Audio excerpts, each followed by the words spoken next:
Hello, Julie. salut. Bon, ben, je suis ravie de te recevoir ici aujourd'hui. Ouais, moi aussi. Ça fait un an qu'on doit le faire. Un an qu'on avait échangé, que finalement, ça s'était passé. Donc, c'était reculer pour mieux sauter. Oui, c'est ça. Donc, Affiche. Parce qu'il y a eu beaucoup de choses qui ont beaucoup changé aussi de mon côté. Donc, c'est chouette finalement de le faire cette année. C'est bien. bon, ben, c'est super. Comme ça, tu vas pouvoir nous parler de tout ça aussi. Ouais, avec plaisir. Ben, avant de commencer, est-ce que tu peux nous parler de toi, de ton parcours? Donc, ton premier parcours vers le textile et qui aujourd'hui va aussi un peu plus vers la céramique. Et comment, dans un premier temps, arriver dans le textile? Ok. Alors, je suis du coup artiste textile. Je fais ça depuis 10 ans. J'étais avant styliste photo dans la pub à Paris et je faisais beaucoup de couture. J'étais assistante styliste exactement pour rendre à César. Voilà. Mais et je faisais beaucoup de couture pour des tournages et tout ça et j'accumulais énormément de fibres, dont de la soie, des matières hyper prestigieuses, tout ça. Et je tiens ça parce que j'aurais pu tout jeter, mais non, je gardais tout parce que ma grand-mère, quand j'étais petite, gardait plein de bouts de tissu et je sais pas, ça m'a marqué. Il fallait que je garde tout ça. Et, euh, et en gros, j'ai fait un voyage de fou en Islande et j'ai découvert le tissage traditionnel, vraiment avec les très grands métiers à tisser, à bras, etc. Mais ça m'a vachement, ça, plus tous les paysages de fou, lunaires. Tu passes d'un paysage à l'autre en 2 kilomètres. Enfin, c'est un truc de malade. Et ça m'a donné envie d'allier tout ça. Donc, je suis allée voir un peu sur YouTube parce qu'à l'époque, le tissage, c'était pas trop connu en France. Enfin, c'était connu, mais Ouais, le tissage de haute lice, enfin, les choses hyper professionnelles, mais pas pour quelqu'un qui débute. Le tissage, c'était pas du tout connu. Donc, je suis allée sur YouTube, je regardais des tutos en anglais, j'ai acheté des livres, j'ai découvert Sheila Hicks, grande artiste contemporaine dans l'art du fil et le tissage. Et voilà, et j'ai démarré comme ça avec mes fibres, mes fils que j'avais depuis toute petite dans des boîtes, plus toutes ces fibres de soie. Donc j'étais déjà baignée là-dedans, en fait, dans des fibres de recyclées, etc. Et voilà, et j'ai commencé comme ça. La folie est arrivée. J'ai jamais arrêté. J'ai commencé en 2013 et j'ai quitté Paris. Mon compagnon d'époque, tout, j'ai tout quitté. J'ai pris ma fille sous le bras et j'ai dit allez hop, on retourne dans le sud et je me lance corps et âme là-dedans et j'ai jamais arrêté. Donc voilà, ça fait 11 ans en fait, parce qu'on est en 2024, ça fait 11 ans que je fais ça. Et voilà. Et la céramique est arrivée après, du coup, parce que ça fait que 2 ans que j'en fais. Oh, ben, trop bien. Ouais. Euh, et donc, qu'est-ce que cette première partie de vie, quand tu étais assistante, t'a apporté par la suite et t'apporte encore aujourd'hui? Alors, c'est l'inspiration. Pour le coup, je peux avoir une inspiration très mode, puisque j'ai baigné là-dedans, du coup, avant d'être assistante styliste, je bossais dans un stock de costumes. C'était que des pièces contemporaines de grands designers comme Alexander McQueen, par exemple, des pièces haute couture pour des tournages. Et c'est hyper inspirant parce que c'est très créatif, c'est de l'art pur. Donc vraiment de toucher ces matières, parce que j'avais le droit de toucher vu que je gérais tout le stock toute seule. Donc 40 000 pièces de designer, c'était un truc de fou. Et ça m'a apporté énormément puisque c'est vraiment ce mélange de textile que je fais dans mes pièces, en fait, vient de là, même si j'utilise toujours de la soie, mais j'utilise pas des matières de fou non plus qui me coûteraient les yeux de la tête. Je préfère utiliser des matières que je recycle et des matières pures qui coûtent quand même un petit peu d'argent, mais voilà, qui sont plus locales, plus circuit court, on va dire. Donc, tu as commencé dès toujours, en fait, dans l'art du fil Oui. et t'as poussé à intégrer la céramique. Alors, je crois que c'était avant le Covid, j'avais cette idée de dessiner sans vraiment me dire je vais me mettre à moi à faire de la céramique parce que j'avais déjà assez de choses à faire comme ça. Plus en 2019, des petits jumeaux qui sont venus s'ajouter au truc. Du coup, j'avais fait appel à une céramiste par chez moi qui m'avait créé des petits médaillons, qui m'avait fait un pied de lampe, mais confinement est arrivé, ça a été un peu compliqué de mettre tout ça en place, mais j'avais quand même ces pièces chez moi. Et j'ai commencé à intégrer des petits médaillons de céramique dans mes pièces, mais dans des tout petits tambours. Je faisais avant des toutes petites pièces que je fais plus du tout maintenant. Et j'intégrais en fait à l'intérieur, je fais comme des petits bijoux de mur, on va dire, voilà, où la céramique émaillée du coup donnait un aspect brillant et un peu luxueux, tu vois, à la pièce. Et ça a déclenché une émotion chez moi, un truc un peu fort où je me suis dit il faut que ça continue. Sauf que bon ben voilà, et est arrivé tout ce qui s'est passé avec le confinement, etc.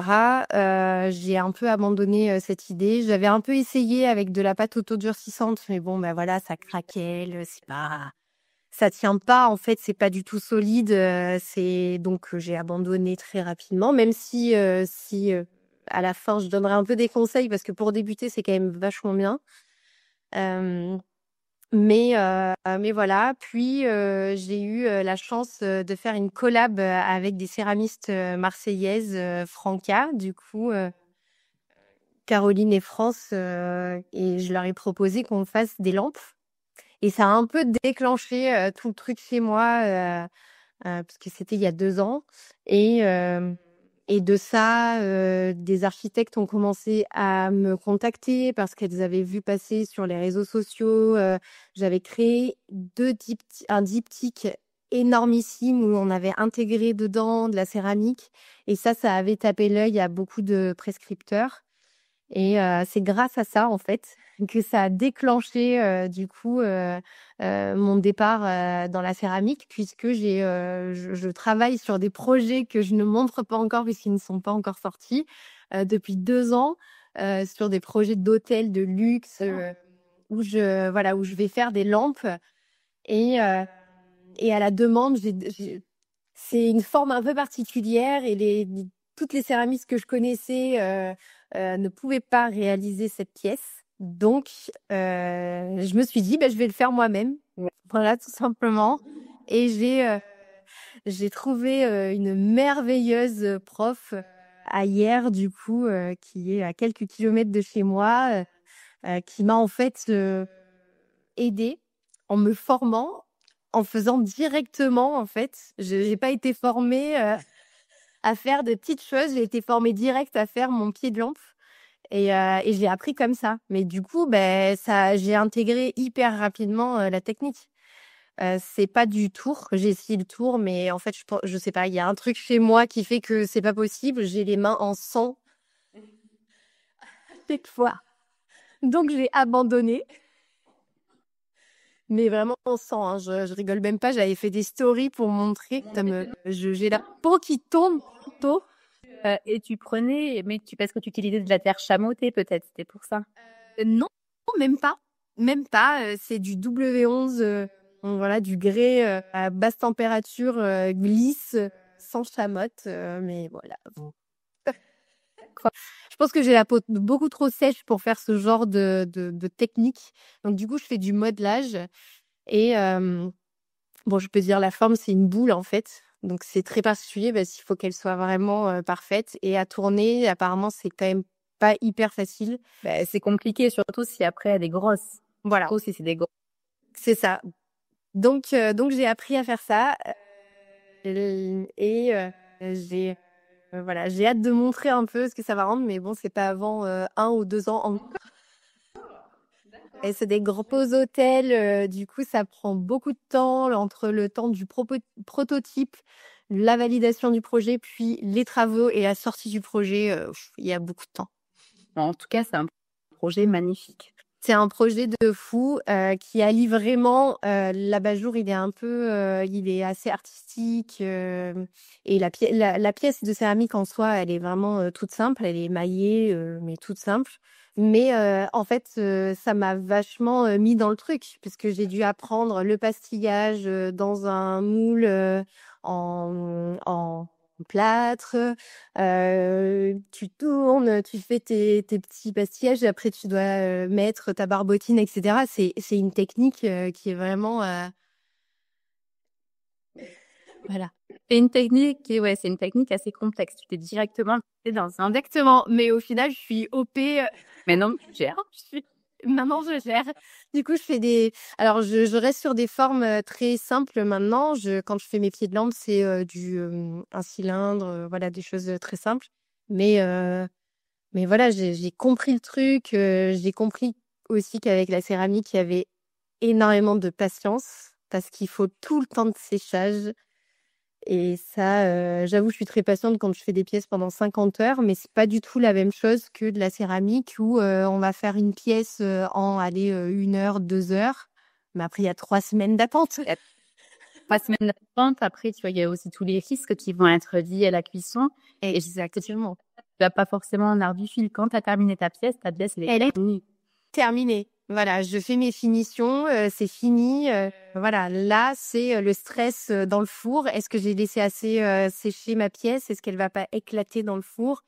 Bon, je touche du bois et ma tête jusqu'ici, je n'ai pas eu de problème. Mais voilà. Donc voilà, ça s'est intégré naturellement avec des projets professionnels que j'ai de plus en plus puisque je travaille beaucoup avec des architectes maintenant. Ok. Voilà. Bon, en tout cas, c'est super. Et je me posais la question en regardant donc, tes luminaires, du textile que tu vas utiliser pour ces abat-jours. Est-ce qu'il n'y a pas de risque de chauffe? Est-ce que tu choisis, est-ce qu'il y a des règles à respecter au niveau des dimensions, au niveau du fil que tu vas choisir? Il faut pas que l'ampoule, elle touche directement le fil, sinon là, alors ça ne craint rien puisque en soi ça ne craint rien vu que maintenant les ampoules ne surchauffent pas. Mais pour ne pas du tout prendre de risques, il faut que ce soit quand même qu'il y ait un petit espacement entre l'ampoule et le fil. Alors si c'est du coton, ça peut s'enflammer, donc du coup il faut surtout pas que ça se colle. Mais la laine, avant que vraiment elle prenne feu, il faut du temps. Voilà, donc du coup voilà, c'est OK. Ok. Donc là, tu vas utiliser deux matières qui sont carrément différentes. Comment est-ce que tu fais aujourd'hui pour réfléchir tes pièces? Est-ce que tu les réfléchis d'un même bloc? Est-ce que tu les réfléchis de manière dissociée? Comment est-ce que tu fais? Alors, je m'inspire avant tout de la matière. Donc, je commence par ça. Je ne fais jamais de dessin.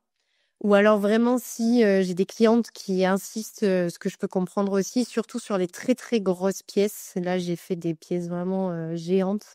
Je comprends que les clients aient besoin de se projeter en termes de matière et de dessin. Donc, je propose plein de petits dessins et les matières que voilà, je coupe, je leur envoie. Mais sinon, vraiment, je m'inspire uniquement des matières. Donc là, je voulais faire le live dans mon atelier pour montrer toutes mes pelotes partout. J'ai des étagères qui font 3 mètres de haut, remplies de fils, mais je capte rien là-bas, donc voilà.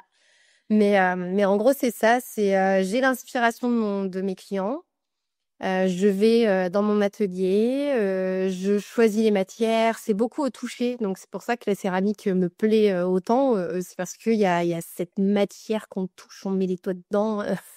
C'est assez chouette.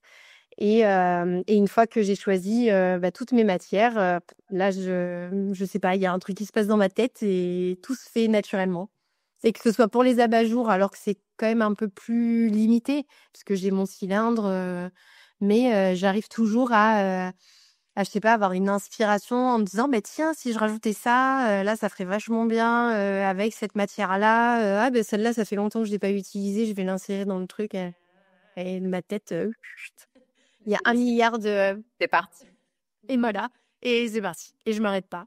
Et est-ce que tu as des codes que tu respectes au niveau des couleurs, des codes que tu as appris, au niveau du nombre de matières aussi que tu peux associer sur une même pièce? Alors là, oui, ça peut. Des fois, je me limite un petit peu. Mes pièces sont assez naturelles, même si j'ai de plus en plus de clients qui me demandent des couleurs qui éclatent un petit peu plus. Donc là, ça devient entre guillemets un peu plus complexe, c'est-à-dire je peux pas mélanger. Enfin, je peux, hein, je l'ai fait. J'ai déjà mélangé une dizaine de couleurs différentes, mais vraiment qui n'avaient rien à voir les unes avec les autres. Euh, ça, c'est un exercice très complexe parce qu'il ne faut pas que ce soit trop vintage. Ça peut vite être un peu vieillot en fait. Et ça, c'est assez compliqué. Mais il faut essayer en fait. En règle générale, je mets toutes mes pelotes et tous mes fils sur un fond blanc. Et là, je me dis, tiens, cette forme-là va aller là avec cette couleur, cette forme-là, nanana, et je fais comme ça, et puis j'enlève, ou je rajoute, ou j'adoucis, ou j'accentue, etc. Donc, il n'y a pas de code, on va dire. C'est à l'inspiration pure. Et est-ce que tu aurais tendance à dire que la couleur revient quand même à la mode et est de plus en plus demandée? Alors oui, oui. La couleur revient pas mal. Bien que vraiment, pour le coup, j'ai commencé avec des couleurs très neutres et très sobres. Et on me demande énormément de choses comme ça. Là, j'ai fait un diptyque qui va partir à Minorque, qui lui, par contre, est hyper coloré. Il y a du vert, du terracotta, du bleu électrique.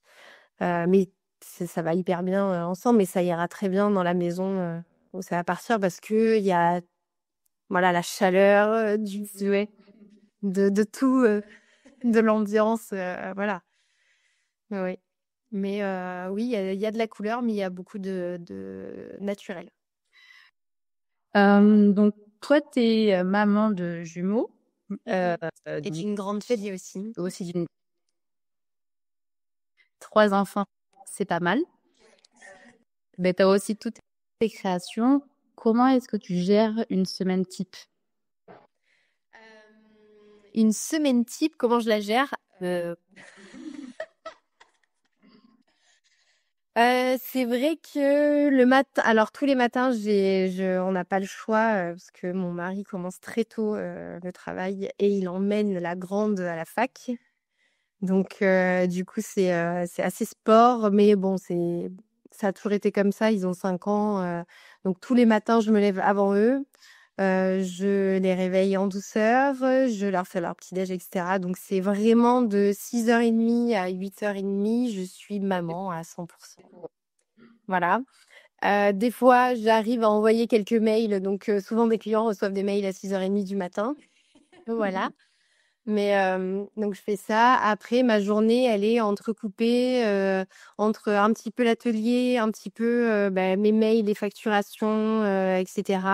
Là, en ce moment, j'ai un projet pour un restaurant où je fais de la céramique. Donc, je loue un espace. Il s'est ouvert un centre d'art à 5 minutes de chez moi et à 1 minute à pied d'école des enfants. Bien. Voilà, donc où je loue un espace où il y a des fours. Donc du coup, j'ai créé toutes mes appliques en céramique là-bas. Ça va être un mélange de céramique et de tissage. Et donc en ce moment, c'est vraiment ça. J'entrecoupe un petit peu mes journées. Une fois que j'ai terminé là-bas, mais je rentre. Voilà, je mange et je vais dans mon atelier finir mes commandes parce que là, je n'arrête pas depuis 1 an. C'est non-stop. Voilà, j'ai tout le temps des commandes. Voilà, j'ose prendre de temps en temps quelques jours pour souffler un petit peu, mais mes semaines sont ultra rythmées. Et que, est-ce que est-ce que tu serais déjà, est-ce que tu vis de tes créations et est-ce que tu en serais à l'étape où tu pourrais prendre quelqu'un pour t'aider? Alors j'ai, ma fille qui m'aide, ça lui fait un petit peu d'argent et moi ça m'évite la paperasse, donc j'espère qu'il y a personne, du fisc ou de l'Urssaf ou je ne sais quoi, par là. Parce que oui, je la paye au black. Mais voilà, elle m'aide, ça lui voilà, ça lui fait un peu de sous et moi ça me permet, d'avancer. Elle fait toute la partie tufting, qui est quand même une grosse partie selon les pièces, et moi je fais tout ce qui est très long et à la main. Donc le punch, le tissage, la broderie, tout ça qui est vraiment très minutieux et qui demande beaucoup de temps. Hem Et oui, je pourrais prendre, des stagiaires et tout ça, mais c'est trop d'organisation. En fait, j'ai une vie, ultra, speed et très cadrée. Si je sors un peu de ça, je pense que j'arriverai plus à toucher terre et c'est trop complexe. Donc pour l'instant, je fais, avec, ma fille le samedi, toute la journée, elle bosse, pour moi. Heu et avec moi de temps en temps quand, les petits vont chez, les grands-parents, bah, on bosse toutes les 2. Heu, mais ouais, je suis carrément à ce stade-là, je pourrais prendre quelqu'un, ouais. Mais c'est trop compliqué à gérer. J'en suis pas à ce stade mentalement, en tout cas. Voilà. Ouais. Bon, en tout cas, c'est top aussi de partager ça avec ta fille. Tu as c'est Complètement. quand même une Beh, belle alors qu'elle fait des études médicales, rien à voir, hein. ça lui change Ouais, ses c'est idées. ça et puis elle est hyper carrée, voilà, elle est vraiment, carrée plus que moi. Presque, donc du coup, c'est chouette, elle fait ça bien, elle est très minutieuse et tout, donc c'est cool, ouais. Mmh. C'est top. Quel conseil partagerais-tu à quelqu'un qui veut aujourd'hui se lancer dans cette association de matières, donc autant la céramie que les arts du fil? Alors déjà, je déconseillerais de commencer par le tufting C'est vrai. parce que, Vraiment le gros truc à la mode, ça pourtant. ouais, mais en fait, ça coûte beaucoup d'argent. Ça demande beaucoup d'espace, et c'est un petit peu technique, malgré tout. Ça fait du bruit, c'est bon voilà, je conseillerais pas de commencer par ça, parce que le tissage, par exemple, vraiment ça peut être gratuit. On peut vraiment avec plein de choses qu'on a chez soi, on peut commencer, à faire du tissage. Donc du coup, ça permet vraiment de se lancer, dans une technique d'art du fil qui est assez simple. Moi, ce que je fais, c'est un peu technique parce que, je le fais sur une toile, il y a tout un process qui est un petit peu compliqué, il faut que tout soit bien tendu. Je couds, presque chaque point, ça me prend un temps, fou. Mais on peut très bien avoir, un châssis de peintre, on enlève la toile, on met des petits clous ou on fait des petits trous avec une petite perceuse, on passe nos fils dedans. Voilà, même si je prône pas ce genre de magasin, mais on va chez Action, on achète, tout ce qu'il faut et en 2 secondes, on peut faire un tissage, vraiment. C'est une technique très simple, un dessus, un dessous, un dessus, un dessous. On prend des vieux vêtements qu'on déchire, on s'amuse à faire ça. Puis, on revient à la pâte, autodurcissante. On peut, je fais les commentaires en même temps. On peut, c'est mon coucou mon éditrice. Ma copine aussi, je crois, j'ai vu. Mais on peut, très vite, du coup, bah, se faire une idée de ce que ça peut rendre si vraiment on se lance après, dans des vraies pièces, énormes. Pour pas grand-chose, en fait. Je suis toujours, à prôner, le truc de me dire, essayez avec, ce que vous avez autour de vous. Récoltez, tout ce que vous trouvez, même, des feuilles peuvent se tisser. On peut vraiment, avec, un rien, en fait, on peut faire des merveilles. Et pour le coup, rajouter, la céramique, ça commence, je pense, par beaucoup d'apprentissage. Donc ça peut commencer par, de la pâte autodurcissante, Après, carrément, tu vas déjà voir si ça peut plaire. Voilà, voir faire c'est son ça. technique. Parce que là, tu vas rien que pour allier, tu as allié les tissus ou allier les fils, en fait, à la céramique. Il va falloir que tu perces cette argile sans cuisson, Exactement. Oui, oui, c'est ça. sans percer. Oui. En fait, toutes ces étapes-là, et il faut voir si on à partir de là, c'est vrai que la céramique, si on veut se lancer dans la céramique pour après cuire ses pièces et tout, ça peut vite devenir cher parce qu'un four coûte cher. C'est ça. C'est ça. et on n'a pas tous à côté de chez nous le bol ou du coup, nous, dans le sud de la France, c'est vrai qu'on a Aubagne, qui est un peu, voilà, le chef-lieu, entre guillemets, de... Voilà, on a un peu plus loin, vers Nice, il y a Valoris, etc. Donc, on peut trouver facilement des ateliers où on peut cuire, voilà, notre céramique. Mais si on est un peu loin de tout ça, même si, du coup, sur votre site, on peut trouver, il y a la carte, en fait. Il me semble... Et une carte, après, nous, on loue aussi des petits fours, tu vois, quand on veut. Ouais, ben voilà, c'est trop bien. Fait.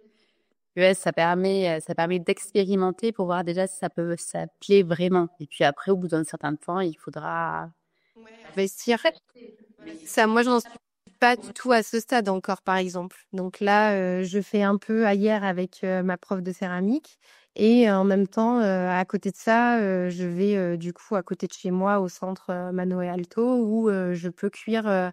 J'ai fait mon premier four toute seule. trop bien. J'avais très très peur, mais tout est nickel. Je regarde sur le côté parce que tout est là. Mais voilà, j'ai fait des essais, je peux montrer un peu. J'ai fait des petites choses comme ça. Trop bien.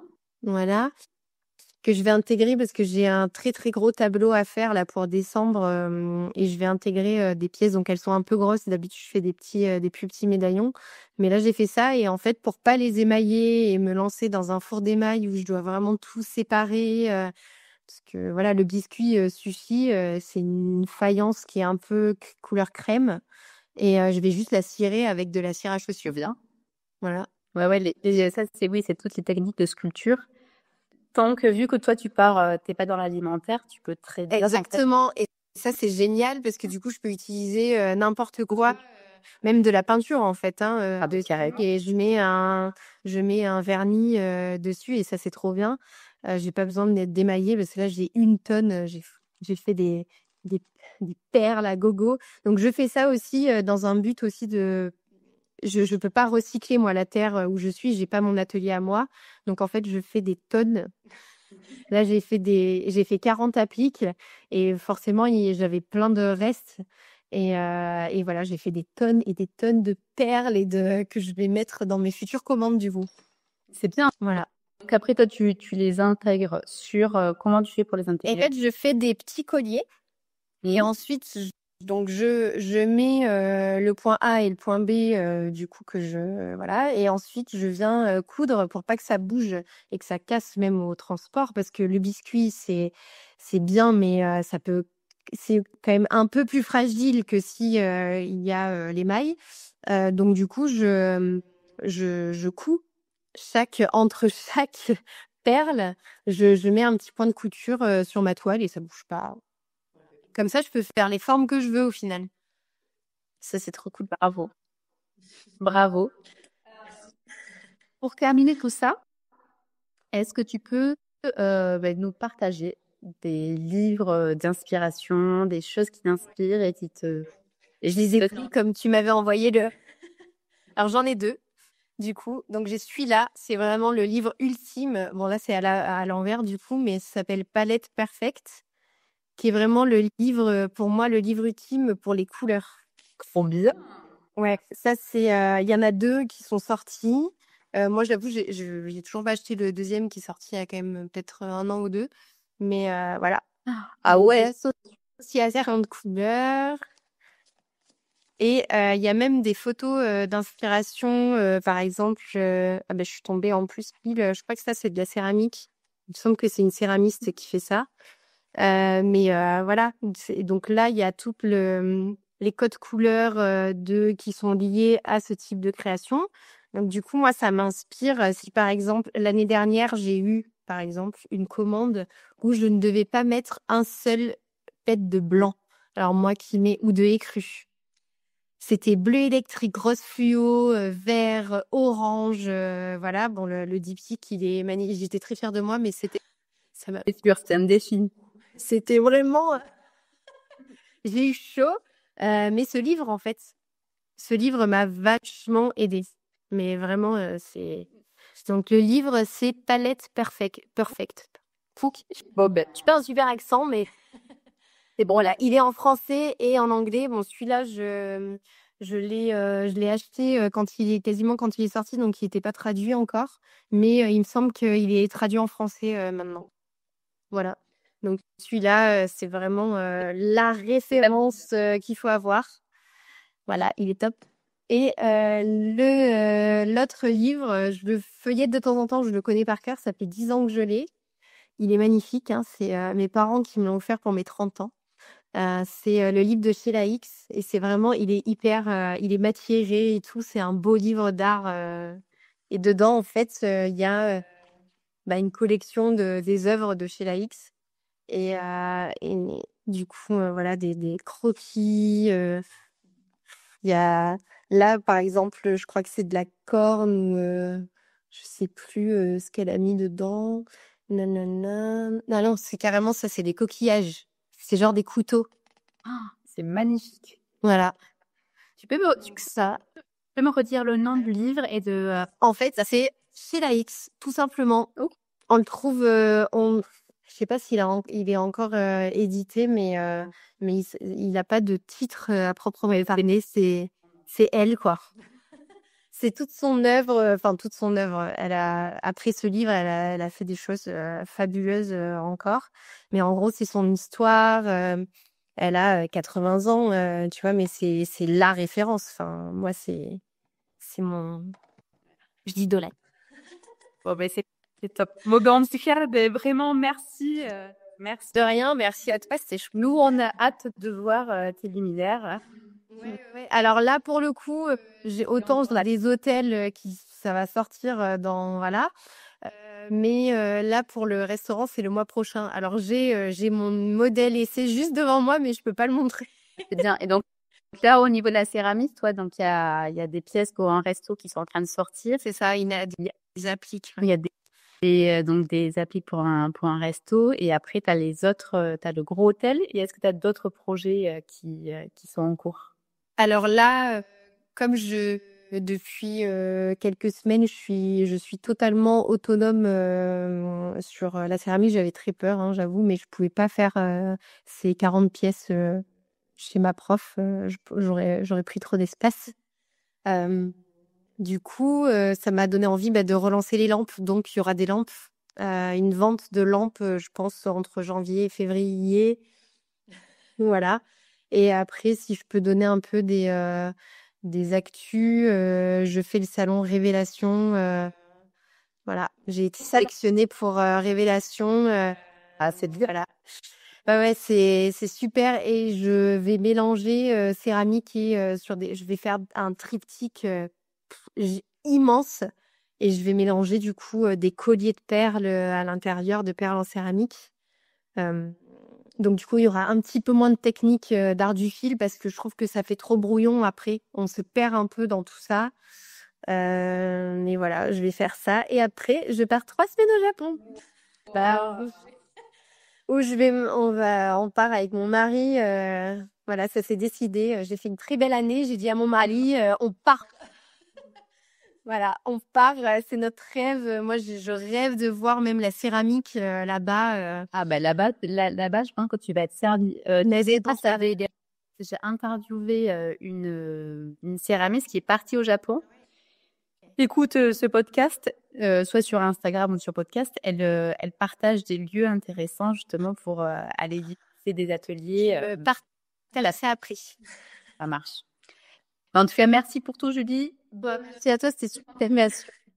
Et n'oublie pas de t'abonner pour retrouver toutes nos vidéos, nos tutos et nos podcasts.